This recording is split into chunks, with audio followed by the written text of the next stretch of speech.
Hello. Happy World Sexual Health Day, everyone, and welcome to our live stream where we will be discussing the report that we released today called The State of Dating, How Gen Z is Redefining Sexuality and Relationships. This report represents a really fruitful collaboration between Feeld, the dating app for the curious, and Dr. Justin Lehmiller of the Kinsey Institute. You can find the full report on the Feeld website. My name is Sy Dusk, and I'm a product data analyst at Feeld. My goal is to uncover useful insights about Feeld members in order to make the app and the community better. I have built my data career on telling the stories of underrepresented groups and analyzing taboo topics that I think deserve more attention. I'm also queer and genderqueer, and I go by the pronouns they, them, and their. I'm super excited to be in conversation with Dr. Justin Lehmiller today. Justin has contributed so much to our collective understanding about sexuality, desire, and connection. He's just an absolute legend. Justin is currently a research fellow at the Kinsey Institute and author of the book, Tell Me What You Want, The Science of Sexual Desire and How It Can Help You Improve Your Sex Life, which is a great read. I personally recommend it. Justin, it's so great to catch up with you today about our research. How's it going? It's going well. It's great to see you, Sy, and I'm really looking forward to having this conversation. Oh, yeah, me too. So in this report, we surveyed over 3,000 Feeld members on their identities, their relationship structures, and their desires to produce some really interesting and unexpected findings. By the way, for those of you watching live, if you have questions, please share them in the comments, and we will do our best to address them in the Q&A at the end. But to the report, Justin, why was it important for you to collaborate with Feeld on this at this moment? Well, I think Feeld is a fascinating place for a sex researcher to go to learn about human sexuality. I mean, Feeld as a dating app for the curious is really kind of a testing ground for people who are at the forefront of sexual exploration. So I think it's a place where we can learn about what people are doing right now and maybe get some insights into where sexuality and relationships are headed in the future. Yeah, that's so true. Feeld is a really special place. One of those key findings that we have in this report is that Gen Z Feeld members are twice as likely to be interested in monogamy as the oldest generations, which is really fascinating because Gen Z is the most diverse generation in terms of their gender and sexual identities. So why the interest in monogamy, which is more traditional relationship structure? So I think this is a finding that's going to be surprising to a lot of people because we've heard in recent years over and over in the popular media that young adults, Gen Z, are kind of the generation of polyamory and that they're breaking the mold and exploring deviations from monogamy and traditional relationships. But what we're seeing among Feeld members and also in my research on sexual fantasies that I've done at the Kinsey Institute is that Gen Z has a surprising level of interest in monogamy and more traditional ways of dating. And I think a big part of the reason for this is simply because of the environment in which Gen Z started dating. I mean, for many of them, the only kind of dating that they ever knew is online dating. And online dating is great from the standpoint that it opens up many more opportunities and options to connect with other people. And you can meet people that you otherwise wouldn't meet in person. But online dating also poses some challenges because when you're communicating only over text, we know that it's harder for people to infer other people's intentions and motivations when it's only a text-based thing, right? Because you don't have all of the other cues that you can look to. So there's more uncertainty and ambiguity in these text-based conversations. And I think that's led to sort of this broader romanticization of kind of traditional ways of dating. Because if you think about traditional courtship practices, way back in the day, people made these very grand gestures and they made their intentions very clear. So you knew where you stood with other people. And so I think that Gen Z's interest in monogamy is tied to this sort of broader romanticizing view of the way things used to be with regard to dating, which might have seemed a little easier and clearer compared to the modern world of online dating. Yeah, that makes a lot of sense. One interesting thing that we found in this report is that Gen Z is the most interested in monogamy, but actually a third of the Gen Z respondents on Feeld practice ethical non-monogamy. So there's a little bit of a difference between the relationship structures that they have versus the ones that they desire. What are we to make of this difference? Yeah, so what we want to do and what we actually do when it comes to sex and relationships can be two very different things, right?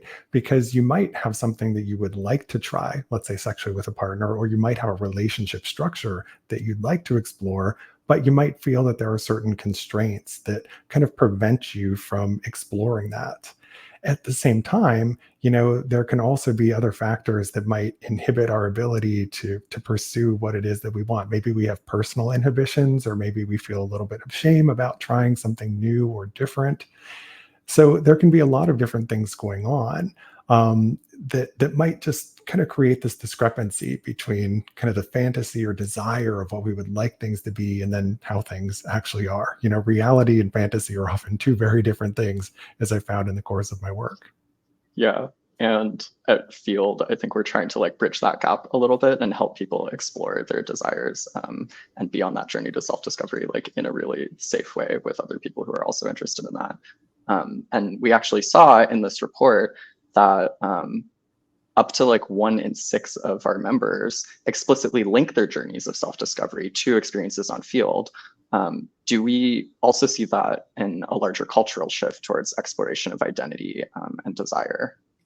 Yeah, I mean, something that we're seeing in the modern world is that people are kind of exploring and expanding their sexual horizons in a lot of different ways.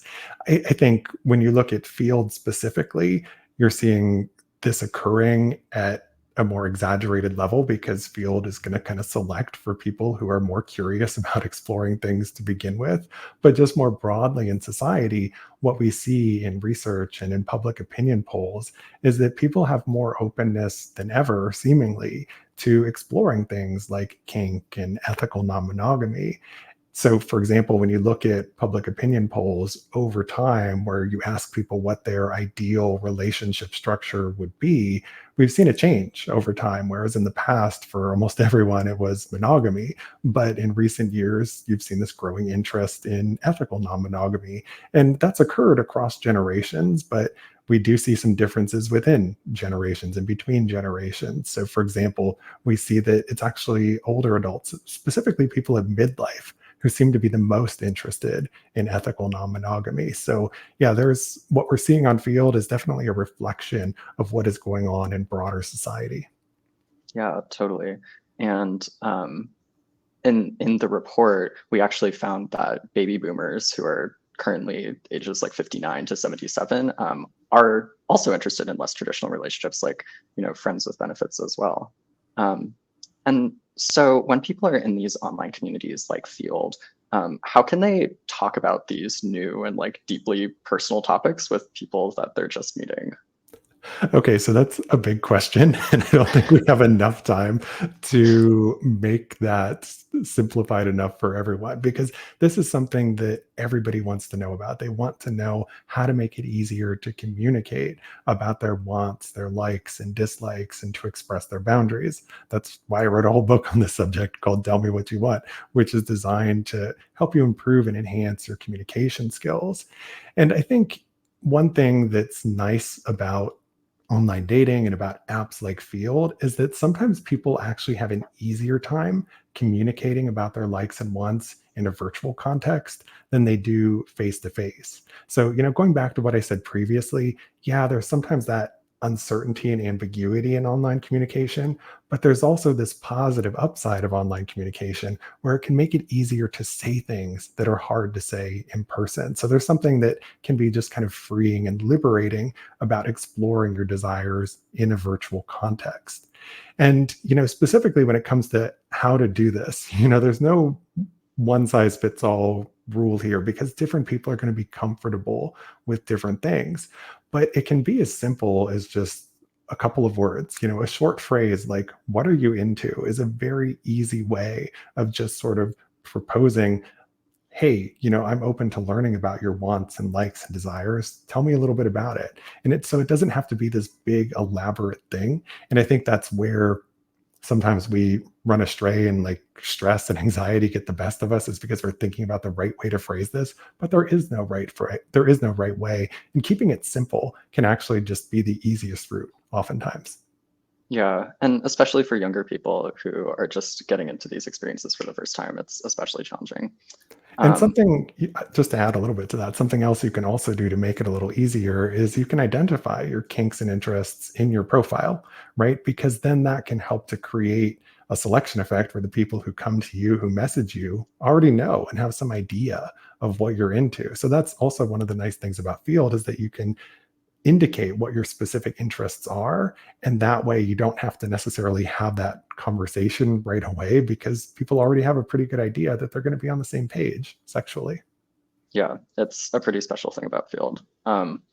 And so there is something that we gain by being open, even if it's scary, like as individuals and as communities. Can you maybe elaborate on like what we get from being open and transparent about our own journeys of self-discovery?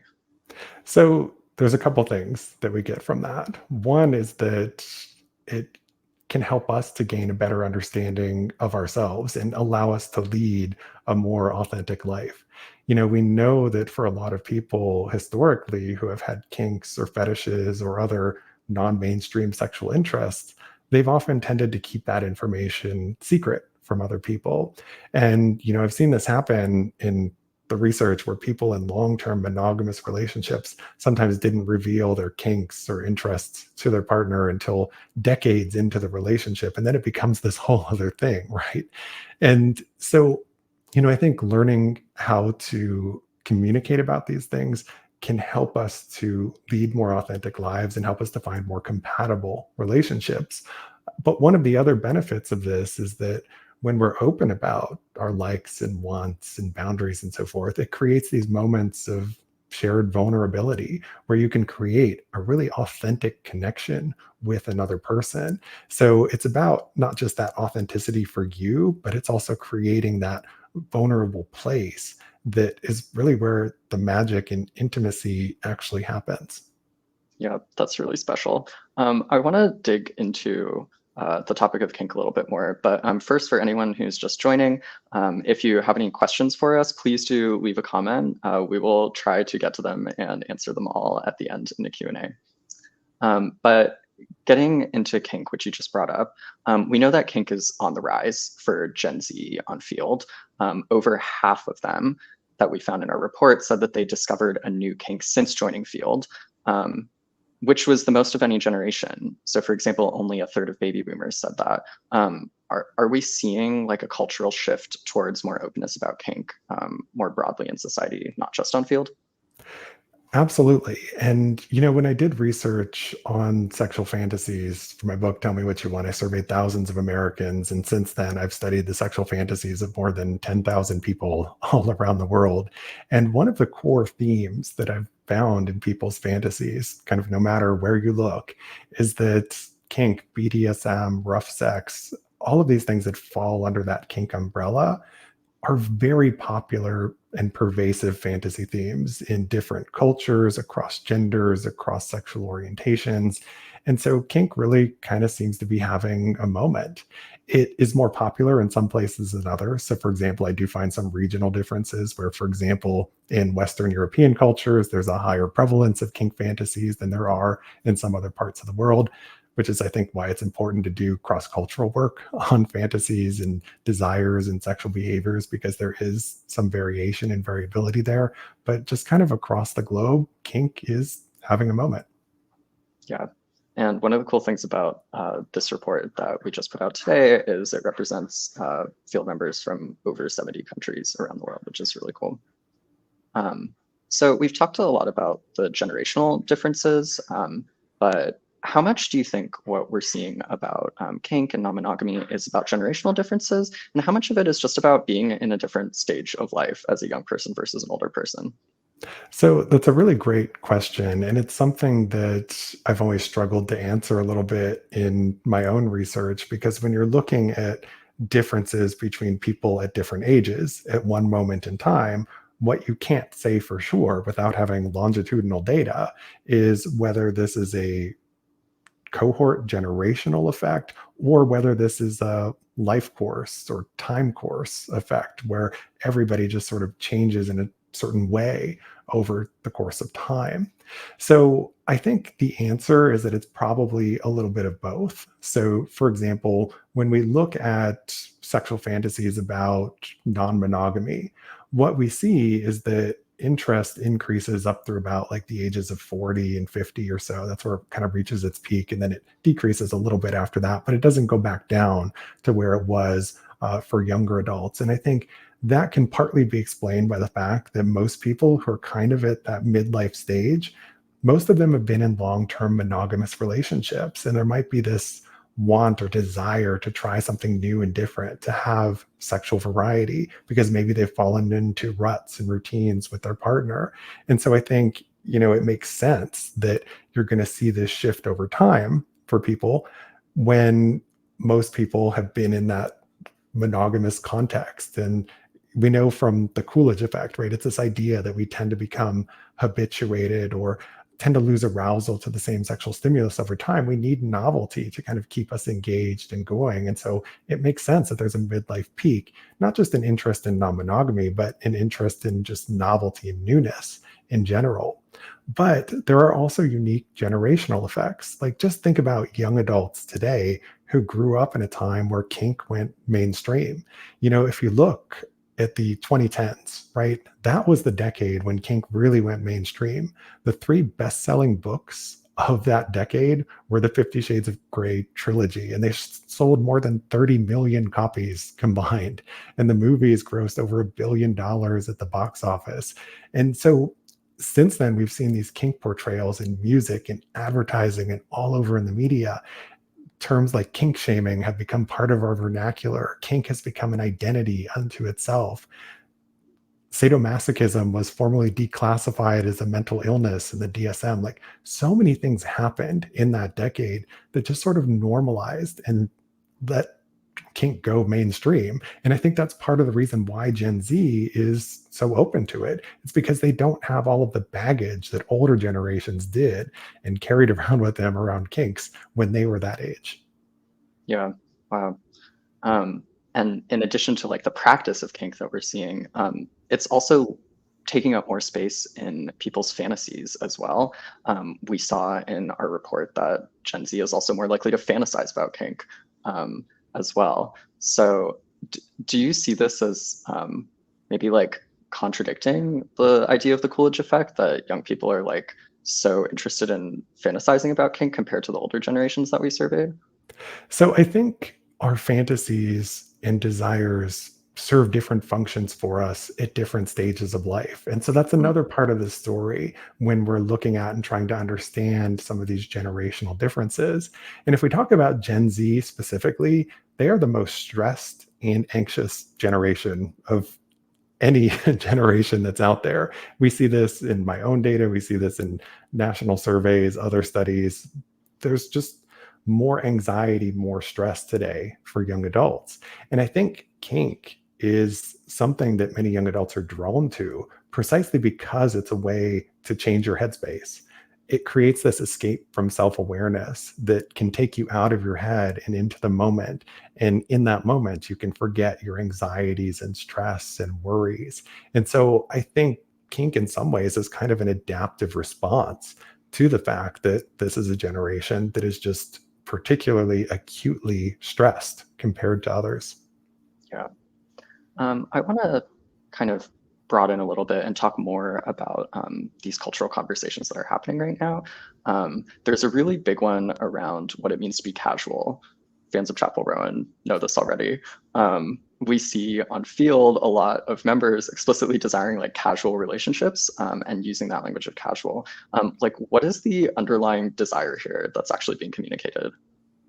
So I think part of why we're seeing so much said about casual is because young adults have become more reluctant to, let's say, label things as official when it comes to relationships, because it kind of feels like declaring yourself to be in a relationship is, it's a really big monumental thing. And when And that makes sense when you consider the fact that young adults today have had less relationships, fewer partners than people from generations past. And so getting into a relationship is a big deal for them. I mean, I understand that. And so I think there's kind of a hesitancy about labeling things. And so keeping things casual is a way of not having to, make it official right now. And another part of that reasoning there is that for younger adults, their lives, their time course is just different from previous generations, where people, once they finished high school, just pretty quickly jumped into marriage and started families and their careers. People today are spending much longer in school. They're waiting longer to get their first jobs. They're waiting much longer to get married. Many of them aren't getting married at all. They're waiting longer to have kids. Many are choosing not to have kids. And so, the time course of their relationships is just different. And it often just makes more sense for people to keep things casual because they don't know exactly when they might be ready to pursue relationships. So that's part of what's going on here as well. Yeah, that makes sense. So I want to take a chance to answer some of the audience questions now. But before we do that, what is like one area of this report that you hope people really, really pay attention to? Oh, that's a big question because I think there are so many great things that are in here. I mean, I think the fact that people from different generations want different things when it comes to sex and relationships is an important point because it really tells us how relationships are constantly evolving and changing. And a big question I often get asked is, what does this mean for the future and where are things going to go? And are we just going to continue to become kinkier? And will people gravitate more toward monogamy in the next generation when they come of age? And I think those are very difficult questions to answer because I think when we look at reports like this, we need to consider them as a snapshot in time, not necessarily telling us exactly what's going to happen in the future, because as the world around us changes, what we need from sex and relationships and intimacy is going to change along with that. And so sometimes it can be hard to make predictions about where things will go. But I think this report is very valuable for giving us this snapshot in time right now of how people are navigating their relationships and just showcasing how much diversity there is and how much openness there is to exploring new and different things. Yeah, truly, it's a beautiful phenomenon, beautiful time. So let's open it up to some of the audience questions. I'm seeing one from Chioma, which is, how can we balance having desires with figuring out our own dating goals? For example, how do we understand Gen Z's interest in monogamy while they're also curious about other options? And I think maybe this is speaking to the idea of, how do we go after what we want specifically, but also be open to things that maybe we didn't know that we want? Yeah, and it's a great question and also kind of a tough one, right? Because we have things that we might think that we want, but sometimes we don't know what we want until we actually try it, right? And so sometimes we actually limit ourselves by going for one thing specifically that we think we are supposed to do, or something that we're supposed to try.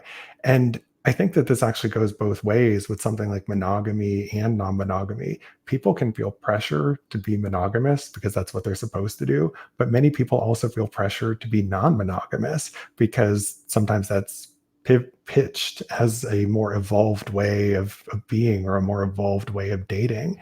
And I think the real answer is that no relationship type or style is inherently superior to another, because what's right for one person might be different for someone else. And so I think it's important to go out and explore and try different kinds of things when it comes to both sex and dating and relationships, because you won't know what you like and what works for you until you try it. So, if the idea of ethical non-monogamy is appealing, it's worth exploring and trying it to see if it does work for you. But I think if you want to explore that, start small, right? Because this is where sometimes people go wrong with ethical non-monogamy, is that they take on too many partners too quickly and become overwhelmed. So when it comes to exploring fantasies and relationships, it's always baby steps, right? To figure out where your comfort zone is so that you don't move too quickly.